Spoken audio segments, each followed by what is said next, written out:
சொன்னோமா முடிஞ்சோமான்னு விட்டுறலான்னு விட்டாச்சு. லிவிங் ஏரியால என் வாயை நான் திறக்கவே இல்ல. இது ஏன் நடந்தது? அந்த படத்தை போடுங்க சார். 2 பேர்கிட்ட சொல்லணும், எல்லாரையும் கூப்பிட்டு வர அப்ப சொல்லுவோம். எல்லாரையும் கூப்பிட்டு வாங்க. லிவிங் ஏரியால என் வாயை நான் திறக்கவே இல்ல. அந்த வேர்டை வச்சு உங்களை டேக் பண்றாங்க. எனக்கு அந்த வக்ரம் மட்டும் தான் கஷ்டமா இருக்கு. இருக்கிற வரைக்கும் அவனை யூஸ் பண்ணிட்டு வெளில போயிட்டு வேலையை பார்த்துட்டு போயிடுவேன் அப்படின்னு சொல்லியிருக்கா கலைக்கிட்டாவ. அத சொல்லு, கரெக்டா சொல்லு. சரியான நடிப்பு. நீங்க என்ன சார் சொன்னீங்க? நேரடியா அவங்க சண்டை போறவங்க கூட நம்பலாம், கூட நின்று முதுகுல குத்துறவங்க வந்து என்னைக்குமே நம்ப முடியாது. வணக்கம் my dear zonemates, welcome to Shafi zone. நான் உங்க ஷஃபி அண்ட் இன்னைக்கு நம்ம பார்க்க போறது பிக் பாஸ் சீசன் 9 உடைய டே 40 அண்ட் எபிசோட் 41 ரிவ்யூ தான். ஆக்சுவலா இந்த சீசனுடைய கண்டஸ்டன்ட்ஸ்லாம் ஒரு மாதிரி குதர்க்கமா இருக்காங்க அப்படிங்கிறது நம்மளுக்கு ஆல்ரெடி தெரிஞ்ச விஷயம் தான். ஆனா அந்த குதர்க்கம்ன்றது இப்போ எக்ஸ்ட்ரீம் நோக்கி போயிட்டு இருக்கு போல இருக்கு. இந்த சைக்கோ கொலகார மாதிரி, டாய்லெட் சைக்கோ அப்படிங்கிற மாதிரி யாரோ உருவாக்கிருக்காங்க போல இருக்கு. ஆனா அது யாருன்னு தான் தெரியல. அவன் என்ன பண்றானா, இந்த வீட்டில் யூஸ் பண்ணக்கூடிய டாய்லெட்ரிஸ் இருக்கு இல்லையா, இந்த பல் தேய்க்கிற பிரஷ், தேய்ச்சி குளிக்கிற பிரஷ், அதுக்கப்புறம் அந்த டங் கிளீனர், இதெல்லாம் எடுத்து குப்பையிலையும் ஃப்ளஷ்லையும் போட்டு வச்சிடறானா. ஆனா யாரு போடுறா அப்படிங்கிறது தெரியல அப்படிங்கிற மாதிரி ஒரு டிஸ்கஷன் போயிட்டு இருக்கு. இதை கேப்டன் சபரி என்ன பண்ணிருக்காப்புல கரெக்டா நோட் பண்ணி, குப்பையில இதெல்லாம் கிடக்குது, இதெல்லாம் யூஸ் பண்ற விஷயமாச்சு அப்படின்னு சொல்லிட்டு எல்லாத்தையும் எடுத்து பக்காவா வச்சிருக்கேன் அப்படிங்கிற விஷயத்தை யாருக்கிட்ட ஷேர் பண்ணிட்டு இருக்காரு அப்படின்னு சொல்லி பார்த்தீங்கன்னா வினோத் கமருதீன் 2 பேரும் ஷேர் பண்ணிருக்காப்ல. அப்ப கமருதீன் இதெல்லாம் ஒரு விஷயமா அப்படிங்கிற மாதிரி கேட்டதப்படி, யூஸ் பண்ற பொருள்ரா, எல்லாரும் வந்து பிரஷ் பண்ற பொருளை தூக்கி டாய்லெட்ல போட்டு வைக்கிறாங்க, ஃப்ளஷ்ல போட்டு வைக்கிறாங்கடா அப்படிங்கிற மாதிரிலாம் சொல்லிட்டு, கூடவே இங்க பார்ப்பா வழக்கமா நீ சொல்லுவல நான் நடிக்கிறதுக்காக பண்றேன், வேணும்னே பண்றேன், ஃபேக்கா பண்றேன் அப்படிங்கிற மாதிரி அந்த மாதிரிலாம் பண்ணல. நாளை பின்ன இது பிரச்சனை வந்து நிற்கும் போது அதை நான் ப்ரூவ் பண்ணணும், அதுக்காக தான் பண்றேன். நான் ஒரு விஷயம் பார்த்தேன், அதனால தான் சொல்றேன். அதனால தயவு செஞ்சு இதை எங்கேயும் போய் ஓபன் பண்ணாதீங்க, ஓபன் பண்ணா சொதப்பிரும் அப்படிங்கிற மாதிரி 2 பெட்டி வான் பண்ணி அனுப்பிச்சாப்ல. ஒரே நிமிஷம் சொல்றேன், இதை தயவு செஞ்சு வெளியே டிஸ்கஸ் பண்ணிக்காதீங்க, நான் என்னன்னு ஒன்று கண்டுபிடிக்கிறேன். எனக்கு தெரிஞ்சு யாருக்கோ யார் மேலே இருக்கக்கூடிய கோவத்தை எப்படி காட்டுறது அப்படின்னு சொல்லி தெரியாம அவன் யூஸ் பண்ற பிரஷ் எது அப்படிங்கிற மாதிரி தேடி தேடி எடுத்து போடுறாங்க போல இருக்கு. ஒருவேளை அவன் யூஸ் பண்ற பிரஷ் இதுதான் தெரியாம மொத்த பிரஷ் எடுத்து போட்டு விட்டுருவான் அப்படிங்கிற மாதிரி யோசிச்சு எதுவும் பண்ணிக்கிட்டு இருக்காங்களா அப்படிங்கிறதும் தெரியல. ஆனா இந்த வீட்டில் இத்தனை கேமரா இருக்கு, இந்த மாதிரி சீப்பான வேலையெல்லாம் பார்த்தோம் அப்படின்னா கண்டிப்பா கண்டுபிடிச்சு போட்டு கொடுத்துருவாங்க அப்படிங்கிறதெல்லாம் அவங்க மைண்டுக்கு தெரியுமா தெரியாதா, ஏன் இந்த மாதிரி வேலையெல்லாம் பண்றாங்க அப்படிங்கிறது சத்தியமா தெரியவே இல்லை. இது வரைக்கும் பார்த்த கண்டஸ்டன்ஸ்ல இந்த கண்டஸ்டன்ஸ்லாம் பயங்கர ஒர்த்தா இருக்காங்கடா. நல்லா புரிஞ்சுக்க, இதுல யார் குற்றவாளி நம்ம கண்டுபிடிக்கலாம். அதுக்கப்புறமா வியானா அண்ட் சுபிக்ஷா இவங்க 2 பேருமே இந்த வீட்டில் வந்த நாள்ல இருந்து இப்போ வரைக்கும் பின்னி பேர் எடுத்து பயங்கர க்ளோஸ் ஃப்ரெண்ட்ஸா இருந்தாங்க. பட் நேற்று நடந்த டாஸ்க்ல பார்க்கும்போது வியானா வந்து சுபிக்ஷாவை ஃப்ரெண்டுன்னு கூட பார்க்காம அவங்க அந்த பொசிஷனுக்கு டிசர்விங்கே கிடையாது அப்படிங்கிற மாதிரி சொல்லிட்டு, அதுக்கு குறிப்பான ரீசன் என்னன்னா அவங்க யோசிக்கிறத இம்ப்ளிமெண்ட் பண்ண மாட்டாங்க, அவங்க கான்ஸ்டன்டா இருக்க மாட்டாங்க அப்படிங்கிற மாதிரிலாம் சொல்லிட்டாங்க இல்லையா. பட் ஒரு டாஸ்க்னு பார்க்கும்போது வியானா பண்ணது கரெக்ட் தான். ஏன்னா ஃப்ரெண்டுன்னு கூட பார்க்காம ஃப்ரெண்டு மேல இருக்கக்கூடிய விமர்சனத்தை ரொம்ப ஓப்பனாவே எடுத்து வச்சிட்டாங்க. ஆனா சுபிக்ஷாக்கு அது பயங்கரமா ஹர்ட் ஆயிடுச்சு போல இருக்கு. ஃப்ரெண்டா இருந்துட்டு நீ இப்படி சொல்லலாமா அப்படிங்கிற மாதிரி கூப்பிட்டு வச்சு கேட்கும்போது வியானா என்ன சொன்னாங்கன்னா, ஃப்ரெண்டா இருந்தாலும் நான் நினைக்கிறத சொல்லலாம், அதே மாதிரி உனக்கு என்ன தோணுதோ அதையும் நீ சொல்லலாம் அப்படிங்கிற மாதிரி சொன்னாலும் சுபிக்ஷா என்ன சொல்றாங்க அப்படின்னா, அதாவது நான் உன் ஃப்ரெண்டுன்னு சொல்லி கூடவே இருக்கிறேன் பாத்தியா, அதனால நானே உனக்கு பாயிண்ட் எடுத்து கொடுக்குற மாதிரி இருக்கு அப்படிங்கிற மாதிரி சொல்ல ஆரம்பிச்சிட்டாங்க. அப்ப வியானா சொன்னாங்க, சரி ஓகே உனக்கு அப்படி தோணுதுன்னா நீ டிஸ்டன்ஸ் மெயின்டைன் பண்ணிக்கோ அப்படிங்கிற மாதிரி சொன்னேன். அதை சொல்றதுக்கு தான் நானே வந்தேன், இதுக்கப்புறம் நம்ம டிஸ்டன்ஸ் மெயின்டைன் பண்ணிக்கலாம் அப்படிங்கிற மாதிரி சொல்லிட்டு நான் கூப்பிட்டேன்னு சொல்லி வந்தீங்க பாத்தீங்களா, அதுக்கு ரொம்ப நன்றி அப்படிங்கிற மாதிரிலாம் சொல்லிட்டு சுபிக்ஷா போறாங்க. அதை வச்சு பார்க்கும்போது ஃப்ரெண்டுன்னு வந்துட்டா ஒரு டாஸ்க்ல எதிர்த்து பேசக்கூட கூடாதடா, உன் மேல ஒரு கருத்து வச்சா அந்த கருத்துக்கு கோச்சிட்டு வந்து கேள்வி எல்லாம் கேட்பீங்களாடா, என்னடா இது, அதாவது இண்டிவிஜுவல் கேம் விளையாடுறதுக்கு தான் எல்லாரும் வந்திருக்கீங்கன்னு சொல்லிட்டு வாய்க்கிலேயே பேசிட்டீங்க. சோ ஒரு டாஸ்க்ல இண்டிவிஜுவல் கேம்னு வரும்போது ஃப்ரெண்டை பத்தி ஒரு கருத்து சொல்லிட்டா, ஏன் சொன்னேன் எதுக்கு சொன்னேன், நான் ஃப்ரெண்டுங்கிறதுனால என்கிட்ட இருந்து பாயிண்ட் எடுத்து சொல்லிட்டியா அப்படிங்கிற மாதிரிலாம் கேட்கறீங்கன்னா என்னடா நியாயம் இது. கண்டிப்பா நான் டிஸ்டன்ஸ் தான் இருக்க போறேன், கூப்பிட்டு வந்து பேசுறதுக்கு நன்றி. அந்த நேத்து நடந்த இந்த ரேங்கிங் டாஸ்க்ல லீஸ்ட் 3 யார் வந்திருப்பான்னு சொல்லி பாத்தீங்கன்னா எஃப்ஜே, திவாகர் அண்ட் பார்வதி 3 பேர் தான் வந்தாங்க. சோ பிக் பாஸ் அவங்க 3 பேரையும் பிடிச்சி ஜெயில போடுங்கடா அப்படிங்கிற மாதிரி 3 பேரையும் போட்டு ஜெயில அடைச்சிட்டாங்க. காலைல வேக்கப் சாங்லாம் போட்டு முடிச்சதுக்கு அப்புறம் கூட எஃப்ஜே இந்த வீட்ல வழக்கமா என்ன பண்ணுவானோ அதுதான் போய் ஜெயிலையும் பண்ணிட்டு இருக்கான், தூங்கிட்டு இருக்கான், நாய் குலைக்குது. எனக்கு தெரிஞ்சு எஃப்ஜே இந்த வீட்ல மொத்தமே 2 வேலையை தான் உருப்படியா பண்ணிருக்கான். ஒன்னு யார்கிட்டயாச்சும் சண்டை போடுறேன் அப்படிங்கிற பேர்ல இவன் போயிட்டு லொல்லுன்னு குலைப்பான், அப்படின்னா இவன் தூங்கி நாய் குலைக்கும். இது 2 தவிர்த்து வேற எதுவும் உருப்படியா பண்ணிருக்கான்றது தெரியல. அண்ட் அது மட்டும் இல்லாம அந்த வார்த்தையுடைய கேப்டன் யார் இருக்காங்களோ அவங்க யாருமே எஃப்ஜே தூங்குறத கண்டிக்கவே மாட்டாங்க. அதே மாதிரி தான் இந்த வாரமும் சபரி வந்து கேட்கவே கிடையாது. சோ பிக் பாஸ் என்ன பண்ணிட்டாரு அப்படின்னா, சரி ஓகே உங்க ஜெயில் தண்டனை முடிஞ்சு போச்சு, நீங்க வீட்டுக்குள்ள போலாம் அப்படிங்கிற மாதிரி சொல்லிட்டாங்க. எல்லாம் வீட்டுக்குள்ள போயிட்டாங்க. வீட்டுக்குள்ள போய் எஃப்ஜே தூங்கிட்டு இருக்கா, நாய் குலைச்சிட்டு இருக்கு. எனக்கு தெரிஞ்சு பிக் பாஸே இந்த வீட்டில் எத்தனையோ வாட்டி ரிமைண்ட் பண்ணியிருப்பாப்ல கேப்டனுடைய பொறுப்புகள் என்னென்ன அப்படின்னு சொல்லிட்டு. அதாவது மைக்கை சரியா மாட்டணும், எல்லாரும் ரூல்ஸை சரியா ஃபாலோ பண்ணணும், பகல் நேரத்தில் யாரும் தூங்கக்கூடாது, கூப்பிட்ட உடனே எல்லாரும் லிவிங் ஏரியாவுக்கு வரணும், இதை எல்லாத்தையுமே கேப்டன் தான் பொறுப்பாக பார்த்துக்கணும், அதை பார்க்க தவறுனா அது கேப்டனே கிடையாது அப்படிங்கிற மாதிரி எத்தனையோ வாட்டி சொன்னாலும் இந்த வாரம் சபரி அதெல்லாம் ஃபாலோ பண்ற மாதிரி தெரியல. ஏன் அவரே வந்து தப்பான மைக் எடுத்து மாட்டிக்கிட்டு அரைப்பிடிச்சிட்டு இருப்பாப்ல. அவ பிக் பாஸ் வந்து சொல்லிட்டே இருப்பாரு மைக்கை சரியா மாட்டுங்க சரியா மாட்டுங்க. கடத்துல பார்த்தா அது கானா வினோத் மைக். யோ மைக்கை ஒழுங்கா மாட்டியா அப்படிங்கிற மாதிரி கனி சொன்னதுக்கு அப்புறமா தான் போய் மைக்கே மாட்டுவாப்ல. சோ இந்த வாட்டி என்ன பண்ணாப்ல, கேப்டன் சரியில்லைன்னு தெரிஞ்சு போச்சு, அதனால நானே கேப்டனா மாறிடுறேன்னு சொல்லிட்டு பிக் பாஸே கேப்டனா மாறி எப்ஜே சாப்பிட்டுக்கிட்டு இருக்கான்னு சொல்லி கூட பார்க்காம, தம்பி கொஞ்சம் கையை கழுவிட்டு கன்ஃபெஷனுக்கு வாப்பா அப்படிங்கிற மாதிரி கூப்பிட்டு உட்கார வச்சு, இங்க பாரு காலையில இருந்து நாய் குலைச்சிக்கிட்டே இருக்கு, நீ விடாம தூங்கிட்டே இருக்க, உனக்கு என்னதான் பிரச்சனை அப்படிங்கிற மாதிரி கேட்ட உடனே நைட்டு ஜெயில நம்ம தர்பூசணி விட்ட கொரட்டையில தூங்கவே முடியல பிக் பாஸ், நைட்டு ஃபுல்லா தூங்கவே இல்லை, அதனால தான் பகர்னத்தை தூங்குறேன் அப்படிங்கிற மாதிரி சொல்லியுமே பிக் பாஸ் அதெல்லாம் அக்செப்ட் பண்ணிக்க முடியாது, நான் உனக்கு ஒரு பனிஷ்மெண்ட் கொடுக்குறேன். என்ன பனிஷ்மெண்ட் அப்படின்னா, நான் சொல்ற வரைக்கும் இந்த வீட்டில் உட்காரவே கூடாது, முக்கியமா தூங்கவும் கூடாதுன்னு சொல்லிட்டாப்ல.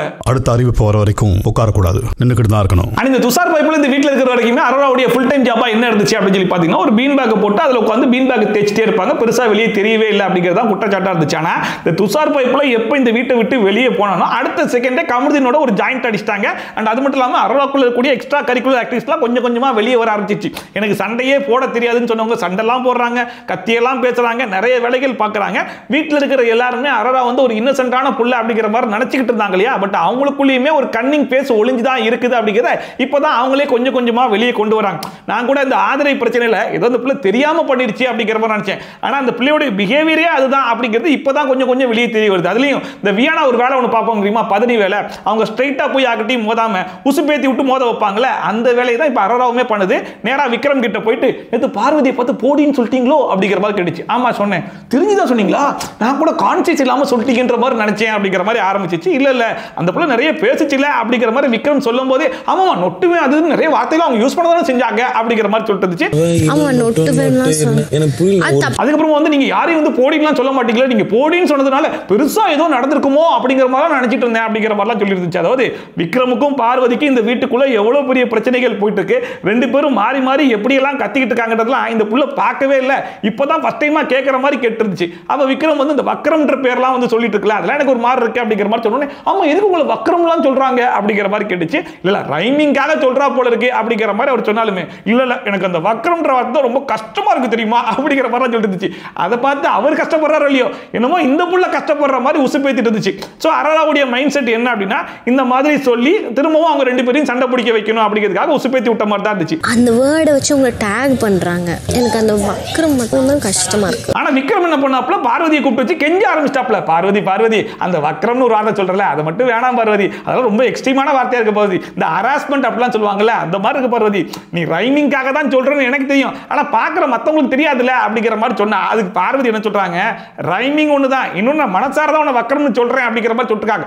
வக்ரம்னா என்ன மீனிங் தெரியுமில்ல அப்படிங்கிற மாதிரி கேட்டா, நீ சொல்ற மாதிரி ஹராஸ்மெண்ட் அளவுக்குலாம் ஒன்றும் கிடையாது, மனசுக்குள்ள வேற ஒன்று வச்சுட்டு வெளியே ஸ்வீட்டா பேசுவாங்கல்ல அதுதான் வக்ரம், அதை தான் மீன் பண்றேன் அப்படிங்கிற மாதிரி சொல்லிட்டு இருந்தாங்க. ஆனா மறுபடியுமே விக்ரம் வந்து வேணாமே கொஞ்சம் அவாய்ட் பண்ணிக்கலாமே அப்படிங்கிற மாதிரி மறுபடியும் கெஞ்ச சரி சரி ட்ரை பண்றேன் அப்படிங்கிற மாதிரி பார்வதி சொல்லிட்டு இருக்காங்க. அது மட்டும் சொல்லாதன்ற வேற என்ன வேணாலும் சொல்லிக்கோ. Try to. சோ அரோரா என்ன மைண்ட் செட்ல இதெல்லாம் பண்றாங்க அப்படின்னு சொல்லி பார்த்தீங்கன்னா, இது டாஸ்க்ல பார்வதிக்கு அவங்களுக்கு முட்டிக்கு இல்லையா, அது மட்டும் இல்லாம வெளியே வந்து ஒரு டாஸ்க் நடந்துட்டு இருக்கும்போது ஆபாச முத்திரையெல்லாம் வச்சு காட்டுறியா அப்படிங்கிற மாதிரி கண்ட மணிக்கு திட்டி விட்டாங்க இல்லையா.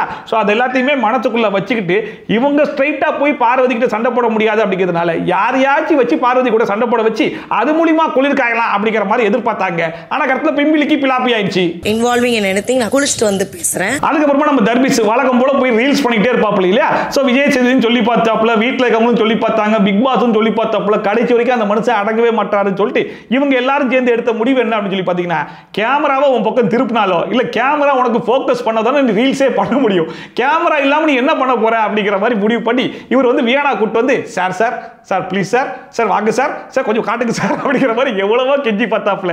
இரண்டாவது முறையாக கேமரா காரி துப்பியை தரணும் அப்படிங்கிற மாதிரி கடைசி வரைக்கும் ஃபோக்கஸும் பண்ண மாட்டேன் உன் பக்கம் திரும்பவும் மாட்டேன் அப்படிங்கிற மாதிரி அடம்பிடிக்க ஆரம்பிச்சிருச்சு. சரி okay living area camera work ஆகல போல அப்படிங்கிற மாதிரி நினைச்சுக்கிட்டு வெளியே கார்டன் ஏரியா கொண்டாப்ல. சார் சார் வாங்க sir sir sir please sir கெஞ்சி கேட்கிறேன் சார் சொல்லிட்டு காலில் விழாத குறைய மறுபடியும் மனுஷன் கடந்து கெஞ்சி கதறி பார்த்தாப்ல. கடைசி வரைக்கும் கேமரா ஃபோக்கஸும் பண்ண மாட்டோம் ஜூமும் பண்ண மாட்டோம்னு சொல்லிட்டு அடம் பிடிச்சதுனால விரக்தியாகி போய் காமிச்சாப்ல. இதுதான் கரெக்ட். அதாவது நம்ம என்கரேஜ் பண்ணாதான் உன்னால பண்ண முடியும், கேமரா இல்லாட்டா நீ என்ன பண்ணுவ அப்படிங்கிற மாதிரி ஒரு முடிவு எடுத்தாங்க பாருங்க. இது ஒரு நல்ல முடிவு அப்படிங்கிற மாதிரி தான் இருந்துச்சு. அதுக்கப்புறமா இது ஃபோக்கஸ் வந்துருச்சுப்பா அப்படிங்கிற மாதிரி யாரோ ஒன்று சொன்னாங்க வரலான்னு சொல்லிட்டு வந்துருச்சா அப்படின்னு சொல்லி குடு ஓடி போய் அப்பயும் உத்து பார்த்தாப்புல ஃபோக்கஸ் வரல. சரி வரட்டாலும் பரவாயில்ல பெர்ஃபார்மன்ஸ் பண்ணிடுறேன்னு சொல்லிட்டு வணக்கம் தமிழக மக்களே வைரலான ஒரு சீனை நடிச்சு காட்டுறேன் அப்படிங்கிற மாதிரி கடைசி வரைக்கும் விடாம நடிச்சு காமிச்சிட்டு கடைசியில் இது டெலிகாஸ்ட் ஆயிருக்குமா இல்லையான்னு தெரியல. சபரி ஜூம் பண்ணாதான் ரெக்கார்ட் ஆகுமா இல்ல நார்மலாவே ரெக்கார்ட் ஆகுமா சபரி அப்படிங்கிற மாதிரி கேட்டு எப்படி இருந்தாலும் ரெக்கார்ட் ஆகும்னே அப்படிங்கிற மாதிரி சொன்னேன். அப்ப ஓகேப்பா அப்படிங்கிற மாதிரி உட்கார்றாரு. சபரி கேமரா முன்னாடி நின்று பேசுற ரெக்கார்ட் ஆகுமா? ஜூம் பண்ணாதான் ரெக்கார்ட் ஆகுமா இல்லாட்டி ஆகும்போது தர்மஸ்தியை பாருங்க, நான் எதை வேணாலும் விட்டாலும் விடுவேன் தோணுது. கடைசி வரைக்கும் இந்த ரீல்ஸ் பண்றது மட்டும் விடவே மாட்டேன், ரீல்ஸ் பண்ணி மக்களை டார்ச்சர் பண்ணியே தீர்வேன் அப்படிங்கிற மாதிரி அடம் பிடிச்சிட்டு இருக்காப்ல. அதுலயும் கேமராவே காரி துப்புனாலும் சரி அடங்க மாட்டேன்னு சுத்திட்டு இருக்காப்ல. அநேகமா வீக்கெண்ட் எபிசோட்ல விஜய் சேதுபதி துப்பிடுவார்னு நினைக்கிறேன். இங்க பாருப்பா கேமரா தான் அடம் பிடிக்குது இல்ல, நீயே அடம் பிடிச்சிட்டு இருக்க, இதுக்கப்புறம் ரீல்ஸ் பண்றது கொஞ்சம் அவாய்ட் பண்ணுப்பா அப்படிங்கிற மாதிரி ஸ்ட்ரிக்டா சொன்னா மட்டும்தான் அந்த மனசை குறைக்கிறதுக்கு வாய்ப்பு இருக்கு. அப்ப கூட நிப்பாட்ட மாட்டாப்ல. அதுக்கப்புறமா இந்த வாரம் முழுக்க நல்லா பெர்ஃபார்ம் பண்ண 2 பெஸ்ட் பெர்ஃபார்மரை செலக்ட் பண்ணி சொல்லுங்க அப்படிங்கிற மாதிரி பிக் பாஸ் சொன்ன உடனே இந்த வீட்டில் இருக்கிற முக்காவாசி பேர் சொன்ன ஒரே பேர் வந்து வினோத் தான். ஏன்னா இந்த டாஸ்கை ஓரளவுக்காச்சும் நம்மளால பார்க்க முடிஞ்சதுக்கு ஒரே ஒரு காரணம் யாருன்னா வினோத் அடிச்ச காமெடிகள் மட்டும் தான். அந்த மனுஷன் இல்லைன்னு வைங்களேன் இந்த டாஸ்க்லாம் உட்காந்து நம்மளால பார்த்துருக்கவே முடியாது அப்படிங்கிற அளவுக்கு ரொம்ப கண்ட்ராவியா தான் போயிருக்கும். ஸோ வீட்டில் இருக்கவங்களுக்குமே ரொம்ப என்டர்டைன்மெண்டா இருந்துச்சு அப்படிங்கிறதுனால வினோத் பேர் வந்து சொன்னாங்க. அண்ட் அதிசயமா அரோரா பேர்லாம் சொன்னாங்க. இது வரைக்கும் காணாமலே இருந்துச்சு, பட் இந்த டாஸ்க்ல கொஞ்சம் பெர்ஃபார்ம்லாம் பண்ணிச்சு, கொஞ்சம் வெளியே தெரியலாம் ஆரம்பிச்சிருக்காங்க அப்படிங்கிற மாதிரி சொன்னாங்க. அண்ட் எஃப்ஜேக்குமே அதிகமான ஓட்டு வந்துச்சு. அவனுக்கு கொடுத்த டாஸ்க் என்னவோ ரொம்ப கம்மி தான், அந்த ரோட்ல கொஞ்சம் பெட்டராவே பெர்ஃபார்ம் பண்ணா அப்படின்னு சொல்லிட்டு. ஸோ இவங்க 3 பேர்ல யாருக்கு அதிகமான ஓட்டு வந்துச்சுன்னு சொல்லி பார்த்தீங்கன்னா வினோத் அண்ட் எஃப்ஜே இவங்க 2 பேருக்கு தான் அதிகமான ஓட்டு வந்துச்சுங்கிறதுனால இவங்க 2 பேர் தான் இந்த வாரத்துடைய பெஸ்ட் பெர்ஃபார்மர் அப்படிங்கிற மாதிரி செலக்ட் பண்ணாங்க. அண்ட் ஆல்ரெடி தல டாஸ்க்ல 2 பேர் செலக்ட் பண்ணி வச்சிருந்தாங்க இல்லையா, சபரி அண்ட் சுபிக்ஷா. அவங்க 2 பேரோட சேர்த்து எஃப்ஜே அண்ட் வினோத் இவங்க 4 பேர் தான் இந்த வாரம் நடக்க போற தல டாஸ்க்ல வந்து பார்ட்டிசிபேட் பண்ண போறாங்களா. நீங்கள் நாள் வரும் அடுத்த வார தலைவர் போட்டியில் போட்டியிட நிர்வாகி இருக்கிறீர்கள். அதுக்கப்புறமா இந்த வாரம் முழுக்க ஒஸ்டா பெர்ஃபார்ம் பண்ண 2 ஒஸ்ட் பெர்ஃபார்மரை செலக்ட் பண்ணி சொல்லுங்க அப்படிங்கிற மாதிரி சொன்ன உடனே வீட்டில் இருக்கிற முக்காவாசி பேர் திவாகர் பேர் தான் சொன்னாங்க. அதுக்கு முக்கியமான காரணம் என்னன்னா டாஸ்க் பாதியிலே எல்லாத்தையும் கழட்டி போட்டு நான் வரலப்பா ரிசைன் பண்ணிட்டு போறேன்ப்பா அப்படிங்கிற மாதிரி கிளம்பினார் இல்லையா, அதை வந்து ஒரு காரணமா சொன்னாங்க. அண்ட் அதுக்கப்புறமா பாத்தீங்க அப்படின்னா பார்வதி வந்து விக்ரம் பேரை வந்து சொன்னாங்க. என்ன காரணம் அப்படின்னு சொல்லி கேட்டா, அதாவது யாரு கூட சண்டை போட்டா அவனுக்கு ஸ்கோப் அதிகம் அப்படிங்கிற மாதிரி பார்த்து ஒரு பெர்ஃபார்மன்ஸ் ஒன்று பண்ணிட்டு இருக்கான் அப்படிங்கிற மாதிரி சொல்லிட்டு காலைல தான் மனுஷன் கேட்டிருப்பாப்ல இந்த வக்ரம்ன்ற வார்த்தையை மட்டும் யூஸ் பண்ணாதீங்க, அது எனக்கு வருத்தமா இருக்கு அப்படின்னு சொல்லிட்டு அதை நான் இங்கேயும் யூஸ் பண்ணுவேன் அப்படிங்கிற பேர்ல சாரி டு சே திஸ் உனக்கு வருத்தமா இருக்குன்னு சொல்லி காலையிலே சொன்னேன், இருந்தாலும் யூஸ் பண்ணுவேன் அப்படிங்கிற மாதிரி வக்ரமா யூஸ் பண்ணிருக்காங்க. அப்ப எப்பேற்பட்ட ஆளா இருப்பாங்க பாருங்க. வக்ரத்தை வந்து அவர் கொட்டுவாப்ல. So very sorry for using, but நான் உங்கள்ட்ட அதை ஃபீல் பண்ணியிருக்கிறேன். அண்ட் இதுல கமருதீன்லாம் எப்படிப்பட்ட ஒரு கேம் விளையாடுறாரு அப்படிங்கிறது அந்த மனுஷனுக்கே தெரியுதா இல்லையான்றது தெரியல. இந்த ஒஸ்ட் பெர்ஃபார்மர் அப்படிங்கிறதுலாம் இந்த வாரம் முழுக்க அவங்களுக்கு சுயமா யாரு சரியா பெர்ஃபார்ம் பண்ணல அப்படிங்கிற மாதிரி தெரிஞ்சிச்சோ அவங்க 2 பேர் தான் சொல்லணும். ஆனா இங்க பார்வதி கனி கனி கனி அப்படின்னு சொல்லி கத்த அது அந்த ஆளுக்கு அதுல கெமி கெமின்னு சொல்லி கெமி அப்படிங்கிற மாதிரி சொல்லிட்டு போயிட்டாப்ல. அப்புறம் போய் உட்கார்ந்ததுக்கு அப்புறமா கெமி இல்லடா கனின்னு சொன்னடா, ஓ கனின்னு சொன்னியா இப்ப பாருங்க மாத்திரன்னு சொல்லிட்டு சாரி கெமி இல்ல அது கனி அப்படிங்கிற மாதிரி மாத்தி சொல்லியிருப்பார் போல இருக்கு. அதை வந்து 1 எபிசோட்ல வந்து டெலிகாஸ்ட் பண்ணல, அது கட் பண்ணிட்டாங்க. லைவ்ல பார்த்தவங்களுக்கு கண்டிப்பா தெரிஞ்சிருக்கும். சோ வந்து கனிக்கு என்ன ரீசன் சொல்றாரு அப்படின்னா பார்வதியை வச்சு தான் ரீசன் சொல்றாப்ல. அந்த டாஸ்க்ல சபரி ரொம்ப ஃபோர்ஸா நடந்திருப்பார்ல, அதை ஜட்ஜா நீங்க கேட்டிருக்கணும். கிரவுட் அதிகமா என்ன சொல்றாங்களோ அதுதான் நீங்க கேக்குறீங்க அப்படிங்கிற மாதிரி சொல்ல அதுக்கு திவாகர் வர கை தட்டி இருக்காப்ல. இதை தான் குரூப்பிசம் சொல்றாங்க.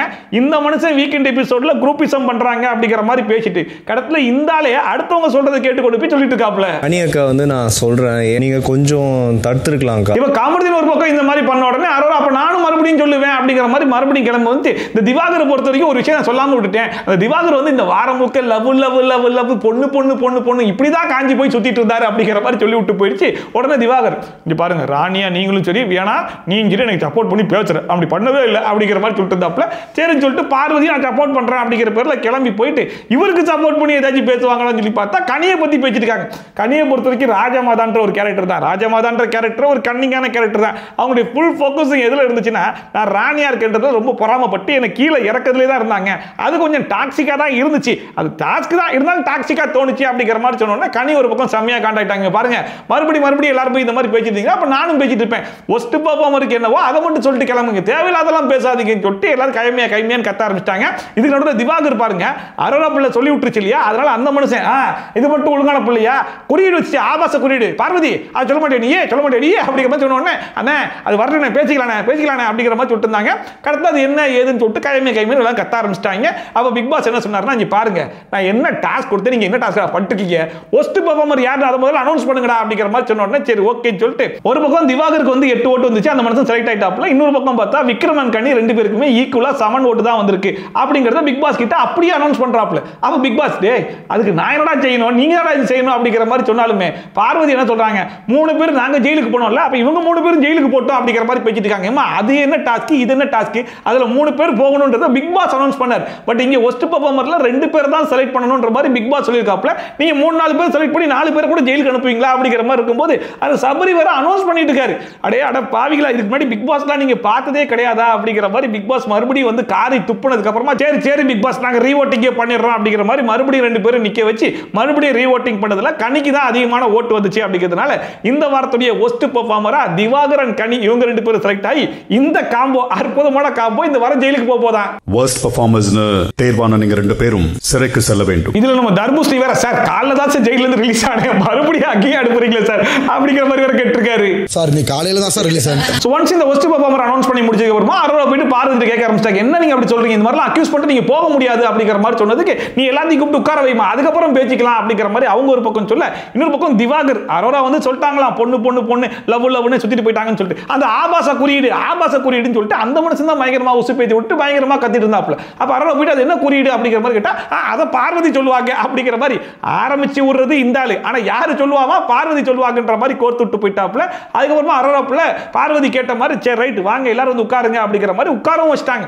சோ பார்வதி அங்கேருந்து வந்துட்டு எக்ஸ்பிளைன் பண்ண ஆரம்பிக்கிறாங்க, இல்ல இந்த மாதிரி டாஸ்க் நடந்துச்சு, அதுக்கு முன்னாடி திவாகருக்கு அவங்களுக்கும் ஒரு சண்டை ஒன்று நடந்துச்சு, இந்த டாஸ்க்கு நடுவில் அந்த புள்ள வந்துட்டு இந்த மாதிரி ஒரு குறியீடை வச்சுட்டு போச்சு, எனக்கு பார்க்கறதுக்கு அது தப்பா தான் தெரிஞ்சு விக்ரம் கூட சத்தம் போட்டாப்ல அப்படிங்கிற மாதிரி அவங்க ஒரு பக்கம் சொல்ல, இன்னொரு பக்கம் அரோராப்புல என்ன சொல்லுது அப்படின்னா, நான் வந்து அவங்களுக்கு எக்ஸ்பிளைன் பண்ணேன் இந்த மாதிரி அடுக்குனா கீழே விழாம இருக்கிறதுக்கு சான்சஸ் இருக்கு அப்படிங்கிற மாதிரி வினோத்கிட்டையும் சொன்னேன், கெமிக்கிட்டையும் சொன்னேன், அவங்களுக்கு புரியல அப்படிங்கிறதுனால அந்த கேப்ல செஞ்சு காட்டலான்ற மாதிரி நான் வந்து வச்சனே தவிர்த்து நான் அந்த மாதிரி இன்டென்ஷன்ல பண்ணவே இல்லை அப்படிங்கிறத இப்பதான் அந்த புள்ள வந்து கிளியர் பண்ணுது. அதுக்கப்புறம் கெமியுமே வந்து சொன்னாங்க, ஆமா அவ ஏகிட்ட வந்து சொல்லிட்டு போனா எனக்கு புரியல அதனால தான் அவங்க போய் பச்சா அதை நீ தான் தப்பா புரிஞ்சுக்கிட்ட அப்படிங்கிற மாதிரி சொல்லும்போது கூட கடைசி வரைக்கும் பார்வதி அதை ஒத்துக்காம இல்லப்பா நீங்க எப்படி வேணாலும் மாத்துவீங்கப்பா அந்த புள்ள சொல்றது தான் கேட்பீங்கப்பா அப்படிங்கிற மாதிரி ஒரு பக்கம் சொல்ல ஆரம்பிச்சிட்டாங்க. அண்ட் இந்த இடத்துல வீட்டில் இருக்கிற அம்புட்டு பேரும் ஒன்னா சேர்ந்து பார்வதியை போட்டு போலன்னு போல ஆரம்பிச்சிட்டாங்க. இதுல வர பார்வதி என்ன சொல்றாங்கன்னா, அந்த விஷயத்தை நான் அங்கேயே முடிச்சிட்டேன், மறுபடியும் இங்க கொண்டு வந்தது யாரு அப்படிங்கிற மாதிரி கேட்டிருக்காங்க. யாருமா கொண்டு வந்தா, ஓஹால் தான் கொண்டு வந்தாப்ல, திவாகர் தான் சொல்லு குறியீடு அப்படிங்கிற மாதிரி சொல்லும்போது, அண்ணே அதெல்லாம் பேசாதவன் ஏனே அங்கேயே முடிச்சாச்சு இல்ல, மறுபடியும் என்ன அதை கொண்டு வர, உனக்கும் அருளாகும் பிரச்சனை நீ அது கூட பேசுனேன், என்னதுக்கு நீ சம்பந்தம் இழுக்கிற அப்படிங்கிற மாதிரி கேட்டிருந்தா ஒரு நியாயம் இருந்திருக்கும். ஆனா நீ எல்லாத்தையும் கூப்பிட்டு உட்கார வை அதுக்கப்புறம் பேசிக்கலாம் அப்படிங்கிற மாதிரி வீரத்தனமா பேசி முடிச்சுட்டு இப்போ வந்துட்டு நான் இழுக்கலையே திவாகர் தான் இழுத்தாரு அவர்கிட்ட பேசிக்கோ அப்படின்னா என்ன அர்த்தம் அப்படின்னு சொல்லி கேட்க எல்லாருமே போட்டு பயங்கரமா கேள்வி கேட்டா இவங்களால பதில் சொல்ல முடியாம ரைட் வாங்க ஏன் ஏரியாக்கு வாங்கடா அப்படிங்கிற மாதிரி ஒரே ஓட்டமா ஓட்டாங்க. 40ஆம் நாள் மதியம் 3:10 இப்படி வீட்டில் இருக்கிற எல்லாருமே அரோராக்கு சப்போர்ட் பண்ணி பார்வதியை பார்த்து ஒரு பொண்ணை பார்த்து கேரக்டர் அசாசினேஷன்லாம் பண்றீங்க உனக்குலாம் வெக்கமே இல்லையா அப்படிங்கிற மாதிரி போட்டு பொலந்து எடுக்க ஆரம்பிச்சிட்டாங்க. பார்வதி திவாகர் அங்கேயும் தப்பிச்சு வெளியவே ஓடி விட்டாங்க.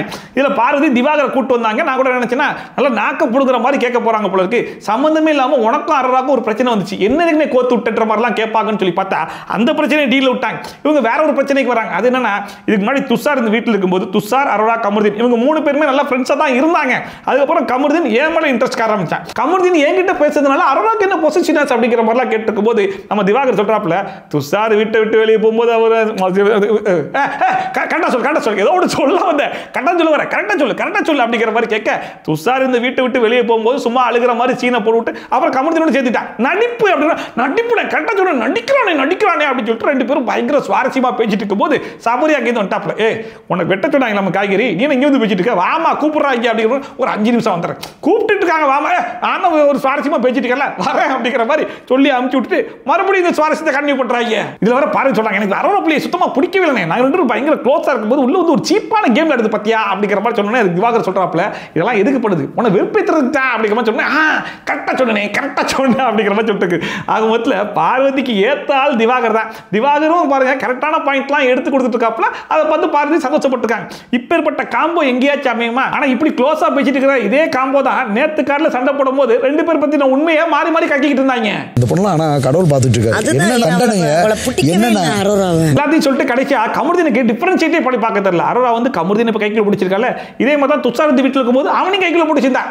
இதெல்லாம் சொன்னோம் ஏன் தப்பா பேசுற மாதிரி இருக்கும் அப்படிங்கிற மாதிரி சொல்லிட்டாங்க. அதாவது பேசுறதாத்தையும் பேசிட்டு கடைசியில் அது நம்ம இதெல்லாம் சொன்னோம்னா தப்பா பேசுற மாதிரி இருக்கும் அப்படிங்கிறத வேற அவங்களே சொல்லிக்கிறாங்க.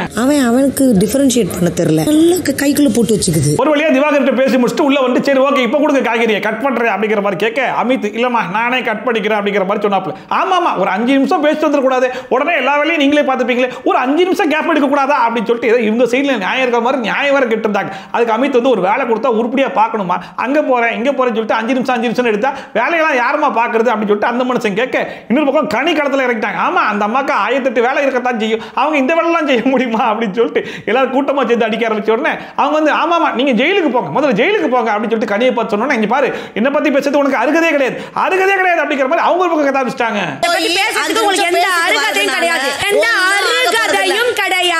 போன வாரம் தான் இந்த பார்வதி பெஸ்ட் பெர்ஃபார்மர்லாம் வாங்கி முடிச்சதுக்கு அப்புறமா தெரிஞ்சு தெரியாமலோ அறியாமலோ ஏதாவது தவறு பண்ணிருந்தா மன்னிச்சிருக்க, இதுக்கப்புறம் என்னுடைய இன்னொரு முகம் அந்த முகத்தை பார்க்க போறீங்க அப்படிங்கிற மாதிரிலாம் பயங்கரமா பேசிட்டு இருந்தாங்க.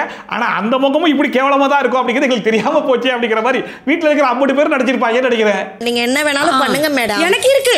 அண்ட் ஆல்ரெடி மென்ஷன் பண்ணியிருந்தேன் பாத்தீங்களா, இதுக்கு முன்னாடி வரைக்கும் நம்ம பார்த்த அரோரா வேற, ஆனா இப்ப பாக்குற அரோரா வேற, ரொம்ப பாய்சனஸாவும் ரொம்ப கன்னிங்காவும் செயல்படுறாங்க அப்படின்னு சொல்லிட்டு காலைல விக்ரம் கிட்ட போயிட்டு பயங்கரமா உசுப்பேத்தி விட்டு பார்த்தாங்க. ஆனா அது வேலைக்கு ஆகல. இப்ப மறுபடியும் என்ன பண்ணிட்டாங்க அப்படின்னா கமருதீன் கிட்ட வந்துட்டாங்க. கமருதீன் கிட்ட வந்துட்டு நம்ம 2 பேரும் ரொம்ப க்ளோஸா இருக்கிறதுனால தான் பார்வதி அந்த மாதிரி கோவப்படுறாளோன்ற மாதிரி எனக்கு தோணுதுடா, உனக்கு என்ன தோணுது அப்படிங்கிற மாதிரி இன்னசென்ட்டா கேட்கறாங்க. அதுக்கு வந்து கமருதீன் எனக்கு அது தெரியல அப்படிங்கிற மாதிரி உனக்கு தெரியாதா அப்படிங்கிற மாதிரி சொல்லிட்டு அதுக்கப்புறமா எங்க வந்து நிக்கிறாங்க அப்படின்னா கலை ஒரு மேட்டர் சொன்னா உனக்கு தெரியும்ல அப்படின்னா என்ன மேட்டர் அப்படிங்கிற மாதிரி கேட்டா இல்ல இந்த வீட்டில் உன சும்மா யூஸ் பண்ணிட்டு வெளியே போனோடனே கழட்டி விட்டுருவேன் அப்படிங்கிற மாதிரிலாம் சொன்னால அது உன் காதுக்கு வந்துச்சா அப்படிங்கிற மாதிரி கேட்டாங்க. இல்ல வரல என்ன மேட்டர் அப்படிங்கிற மாதிரி கேட்டோன்னே இல்ல நீ பாக்குறதுக்கும் நல்லா இருக்க, உன்னை யூஸ் பண்ணி ஒரு லவ் ஆங்கிள் ஒன்று ஓட்டிக்கலாம், ஆனா வெளியே போனதுக்கு அப்புறம் என் வேலையை பார்த்து போயிருவேன் அப்படிங்கிற மாதிரிலாம் சொன்னாலே அது உனக்கு தெரியாதா அப்படிங்கிற மாதிரி போட்டு கொடுக்குறாங்களாம். அதாவது அவனுக்கு தெரியலங்கிற விஷயம் அரோராக்கு இதுக்கு முன்னாடி தெரியாதான், அதனால உனக்கு தெரிஞ்ச மாதிரி போய் கேட்டு இன்னும் உனக்கு தெரியாதா நானா தான் வளரிட்டேனா அப்படிங்கிற மாதிரி கேட்கறாங்களாம். இதுக்கு முன்னாடி ஆதிரை கிட்ட பண்ணும்போது கூட நான் ஏதோ தெரியாம பண்ணிட்டாங்க போல அப்படிங்கிற மாதிரி நினைச்சேன். ஆனா அடுத்தடுத்து அரோரா பண்ற வேலையெல்லாம் வச்சு பார்க்கும்போது அவங்களுடைய பிஹேவியரே அதுதான், அவ்வளவு பாய்சனஸா தான் அவங்க இருக்காங்க போல இருக்கு அப்படிங்கிறது நல்லாவே தெரிஞ்சுச்சு. அப்போ கமருதீன் சொல்றாப்ல இல்ல எனக்கு வந்து உள்ளுக்குள்ள தோணுச்சு, ஏன்னா நான் 100% ஃபீலிங் காமிச்சேன், ஆனா ஆப்போசிட் சைடுல இருந்து எனக்கு வந்து என்னமோ 50% தான். அண்ட் அது மட்டும் இல்லாம கமருதீனே கடைசியில் சொல்லிட்டாப்ல எனக்கு இப்ப தோணுது, வெளியிருந்து பார்க்கும்போது இவ்வளவு நாளா இவ கூட பழகிட்டு இருந்தோம் அப்படிங்கிற மாதிரி எனக்கு இப்ப தோணிடுச்சு அப்படிங்கிற மாதிரி சொல்லிட்டாப்ல. ஆக மொத்தத்தில் அரோராவுடைய பிளான் வந்து சக்சஸ். இவ்வளவு நாளா என்னதான் இவங்க 2 பேருக்குள்ள பயங்கரமான பிரச்சனை வந்தாலுமே எவ்வளவு எக்ஸ்ட்ரீமுக்கு போனாலுமே 2 பேரும் மானங்கிட்டு போய் மறுபடியும் சேர்ந்துகிட்டே இருந்தாங்களே, இதுக்கப்புறம் சேர முடியாத அளவுக்கு ஒன்று போடணும் அப்படிங்கிற மாதிரி எதிர்பார்த்து போட்டு விட்டுச்சு, அது நடந்துச்சு. எனக்கு நேற்று வெளியில இருந்து பார்க்க இவ கூட ஒரு நாள் பழகிட்டு இருந்தோம்னு தோணுச்சு. இன்னொரு பக்கம் பார்த்தா திவாகரன் பார்வதி 2 பேருக்கு வந்து பேசிட்டு இருந்தாங்க. அப்ப திவாகர் வந்து கேட்டிருக்காப்ல இந்த வாரம் யார் வெளியே போறதுக்கு சான்ஸ் இருக்கு அப்படிங்கிற மாதிரி கேட்டோம்னா பார்வதி சொல்றாங்க இந்த அரோரா வெளியே போய் தொலைஞ்சா நல்லதா இருக்கும், ஆனா வெளியே போக மாட்டா, அவளை கண்டிப்பா வச்சிருப்பாங்க. ஏன் தெரியுமா இந்த வீட்டுல கோல் முட்டி விடுறதுக்கு ஆள் தேவையில்ல, அதுக்காகவே அரோரா வச்சிருப்பாங்க அப்படிங்கிற மாதிரி சொல்லிட்டு அண்ட் அதுக்கப்புறமா சொல்றாங்க அவ ஆடுறது சரியான டர்ட்டி கேம் அப்படிங்கிற மாதிரி சொன்னாங்க. என்ன டர்ட்டி கேம் அப்படின்னு சொல்லி கேட்டா அவங்க ஒரு கண்டென்ட் டெலிவர் பண்றதுக்காக சில ஆட்களை சூஸ் பண்ணி பக்கத்திலேயே வச்சிருப்பாங்க.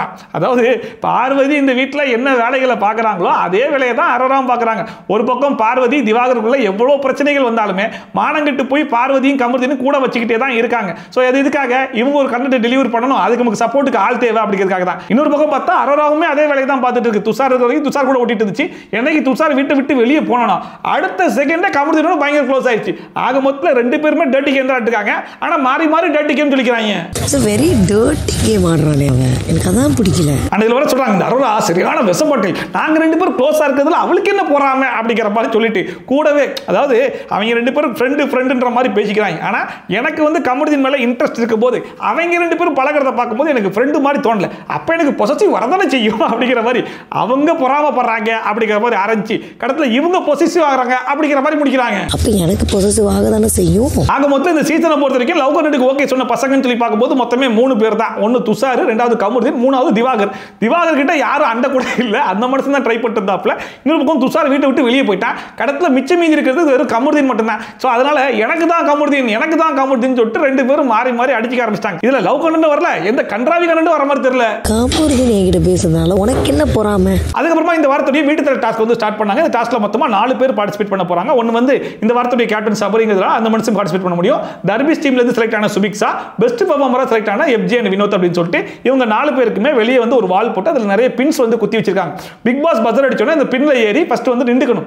அதுக்கப்புறம் கண்டஸ்டன்ஸ் ஒருத்தங்களா வந்து ஏதாச்சும் ஒரு ரீசன் சொல்லி யார் கேப்டன் ஆக கூடாதுன்னு நினைக்கிறாங்களோ அவங்க கிட்ட இருந்து பின்ன எடுத்துட்டே வரணும். சோ ஃபைனலா யார் ஒரு ஆள் கடைசி வரைக்கும் அந்த வால்ல வந்து நிக்கிறாங்களோ அவங்க தான் இந்த வாரத்துடைய வீட்டு தலையா. எந்த போட்டியாளர் இந்த வால்ல கடைசி வரை இருக்கிறாரோ அவர்தான் வீட்டு தலை. அண்ட் இந்த வாரத்துடைய ஒஸ்ட் பெர்ஃபார்மரா கனியன் திவாகர் 2 பேரும் தான் செலக்ட் ஆனாங்க. சோ இவங்க 2 பேருமே இந்த தலை டாஸ்க்ல வந்து பார்ட்டிசிபேட் பண்ண முடியாது. டாஸ்கை ஸ்டார்ட் பண்றதுக்கு முன்னாடியே 2 பேரையும் போட்டு ஜெயில அடைச்சிருங்கன்னு சொல்லிட்டு அடைச்சிட்டு இந்த டாஸ்கை வந்து ஸ்டார்ட் பண்ணாங்க. இந்த டாஸ்க்ல ஃபர்ஸ்டா பெர்ஃபார்ம் பண்றதுக்காக திவ்யா வந்தாங்க. சபரியோட பின்ன எடுத்தாங்க. அதுக்கு அவங்க என்ன ரீசன் சொல்றாங்க அப்படின்னா, நான் தலையா இருக்கும்போது கத்தனேன்ற மாதிரி சொன்னாரு, இந்த வாட்டி அவரு தலையா கத்ததானே செஞ்சாரு அப்படிங்கிற மாதிரி சொல்லிட்டு இருந்தாங்க. ஆக மொத்த திவ்யா இந்த ஒரே பாயிண்ட் இந்த வாரம் முழுக்க எங்கெங்கெல்லாம் வாய்ப்பு கிடைக்குதோ அதை எல்லா விதத்திலையும் ரிஜிஸ்டர் பண்ணிட்டே தான் இருக்காங்க. ஏன்னா போன வாரம் முழுக்க திவ்யாக்கு சொல்லிட்டாங்க, ஸோ இந்த வீட்டில் யாரு கேப்டனாலுமே கத்தி தான் ஆகணும், அதை நான் எப்பனாலும் ரிஜிஸ்டர் பண்ணுவேன்ற மாதிரி அதே தான் ரிஜிஸ்டர் பண்ணிட்டு இருக்காங்க. நான் வந்தோடனே கத்துறேன் அப்படி இப்படின்னாங்க, பட் அவரும் கத்த தான் செஞ்சாரு. அந்த அடுத்த பிரச்சனை வந்து சுபிக்ஷாவுடைய பின் எடுத்தாப்ல. சரி என்ன ரீசன் சொல்ல போறாரு அப்படின்னு சொல்லி பார்த்தா, அன்னைக்கு டைரக்ட் நாமினேஷன்ல ஒரு ரீசன் சொன்னார் பாத்தீங்களா, அதே ரீசனை அப்படியே மனப்பாடம் பண்ணி மறுபடியும் ஒப்பிக்கிறாப்ல. ஹோட்டல் டாஸ்க்ல நான் மட்டும் அந்த இடத்துல இருந்தா வேற மாதிரி ஆயிருக்கு அப்படிங்கிற மாதிரி த்ரெட்டன் பண்ணாங்க. அதனால அப்படிங்கிற மாதிரி சொல்லிட்டாப்ல. அதாவது சுபிக்ஷான்னு முடிவு பண்ணி வந்துட்டீங்க, சரி ஓகே, ஆனா சுபிக்ஷாக்கு சொல்றதுக்கு வேற ரீசனே இல்லையா, அந்த ஒரே ரீசனை பிடிச்சா கடைசி வரைக்கும் சொல்லிட்டு இருப்பீங்கன்ற மாதிரி தான் இருக்கு. இந்த இடத்துல இருந்தனா வேற மாதிரியா இருக்கும் த்ரெட்டனிங் டோன்ல சொன்னாங்க. அந்த வைல்ட் என்ட்ரில உள்ள வரும்போது இந்த வீட்ல குரூப்பிசம் இருக்கு, அந்த குரூப்பிசம் உடைக்கிறதுக்காக தான் வந்திருக்கோம் அப்படிங்கிற மாதிரி வீரவசனம் எல்லாம் பேசிட்டு கடத்த இவங்களே ஒரு குரூப் ஆயிட்டாங்க பாத்தீங்களா. அந்த குரூப்பிசத்தை யூஸ் பண்ணி தான் இந்த தலை டாஸ்க்குமே விளையாடுறாங்க அப்படிங்கிறது நல்லாவே தெரிஞ்சிச்சு. இப்போ சாண்ட்ரா என்ன பண்றாங்க, சபரியோட பின்னை எடுத்துட்டு அந்த தலை டாஸ்க்ல வந்து சபரி கொஞ்சம் ஃபோர்ஸா ஆடினார் இல்லையா, அதனால வந்து நான் பின்னர் உடனே இது வந்து உங்க 2 பேருக்கு நான் டெடிகேட் பண்றேன் அப்படின்னு சொல்லிட்டு பார்வதிக்கும் திவ்யாக்கும் டெடிகேட் பண்றாங்க. And this is for you girls, பாரு and திவ்யா. அந்த அடுத்த வந்து ரம்யா பார்வதி 2 பேருமே சுபிக்ஷாவுடைய பின்ன தான் வந்து உருவாங்க. இதுல ரம்யா வந்து சுபிக்ஷா கேப்டனா ஒழுங்கா மெயின்டைன் பண்ண முடியாது அப்படிங்கிற மாதிரி சொல்லிட்டாங்க.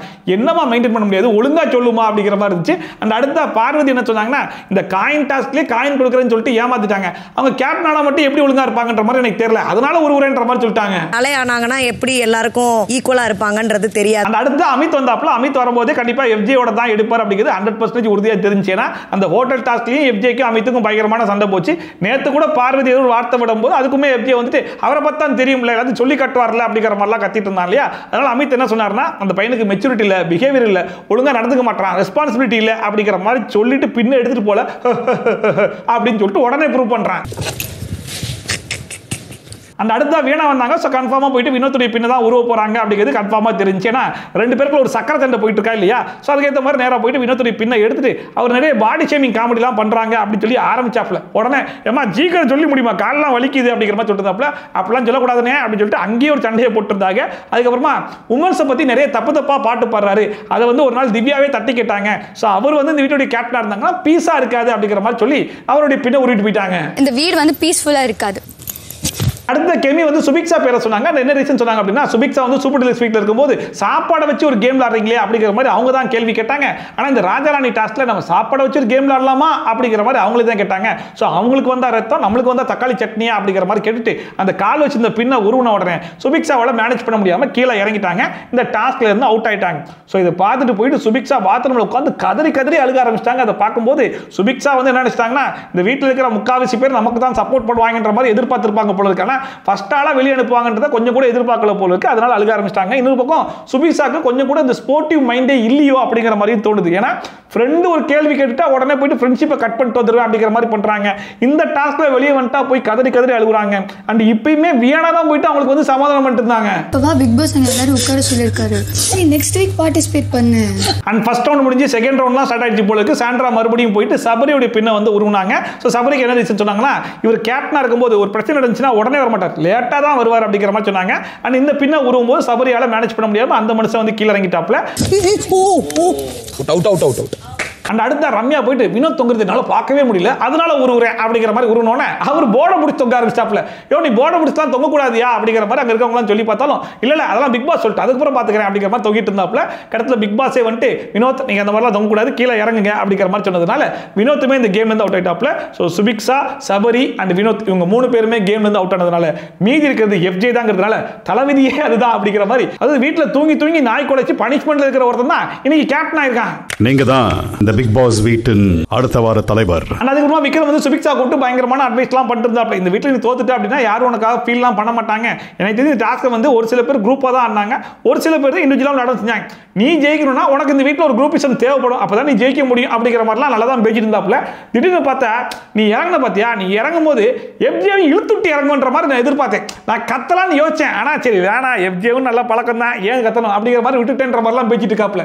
அதாவது ஒரு டாஸ்க்ல நம்ம அவுட் ஆயிட்டோன்ற மாதிரி நம்ம இறங்காம அடுத்தவனையும் முடிஞ்சு கீழே இழுத்துட்டு இறங்கணுன்றது ஒரு ஐடியாவை இந்த மனுஷன் சொல்லிட்டு இருக்காரு. யாரையா இந்த மனுஷன் அப்படிங்கிற மாதிரி நான் பார்த்துட்டு இருந்தேன். இதுல சபரி அங்கேருந்து வந்து நீ அந்த மாதிரி மட்டும் படிந்துன்னு வையேன், அது சரியான மூவா இருக்கும் அப்படின்னு சொல்லிட்டு அந்த மனுஷன் ஒரு பக்கம் சொல்லிட்டு இருக்கேன். அப்படி நின்றுந்தா வேற லெவல் பிளே அது. நீ புடிச்சிட்டு விழுந்துருவேன். இன்னைக்கு ஸ்டார்டிங் ஆஃப் தி எபிசோட்ல ஒரு குப்பை பிரச்சனை போச்சு பாத்தீங்களா, அதே குப்பை பிரச்சனையை எண்டிங் ஆஃப் தி எபிசோட்லயும் சபரி கொண்டு வராப்ல. அண்ட் சபரி அப்ப என்ன சொல்லிருப்பாருன்னா, வினோத்திக்கும் அமிர்தன்ட்டையும் இதை பத்தி யாருக்கிட்டையும் சொல்லிக்காதீங்க அப்படிங்கிற மாதிரி ஸ்ட்ரிக்டா சொல்லிருப்பாப்ல. ஆனா இப்ப அதே மனுஷன் இப்ப வினோத் விக்ரம் உட்காந்து பேசிட்டு இருக்கும்போது கொண்டு வராப்ல, நான் அமிர்தன் அந்த கவரை காட்ட செஞ்சேன், அதுக்குள்ள வந்து பிரஷ் எல்லாம் கடக்கத்தான் செஞ்சிச்சு அப்படிங்கிற மாதிரி சொல்லும்போது விக்ரம் சொல்றாப்ல, என்னுடைய பிரஷ் அந்த டங் கிளீனர் எதையுமே காணோம் அப்படிங்கிற மாதிரி சொல்றாப்ல. என்னடா சொல்ற, நான் எதெல்லாம் பொறுக்கி வச்சிருக்கேன் எல்லாத்தையும் நீ கரெக்டா சொல்றியே, வா நான் எடுத்து வச்சிருக்க பொருள் உன்னோட பொருளா பாரு அப்படிங்கிற மாதிரி கூட்டு போய் அந்த பொருளை காட்டும் போது விக்ரம் வந்து இல்ல இதெல்லாம் என்னுடைய பொருள் இல்ல அப்படிங்கிற மாதிரி சொல்லிட்டாப்ல.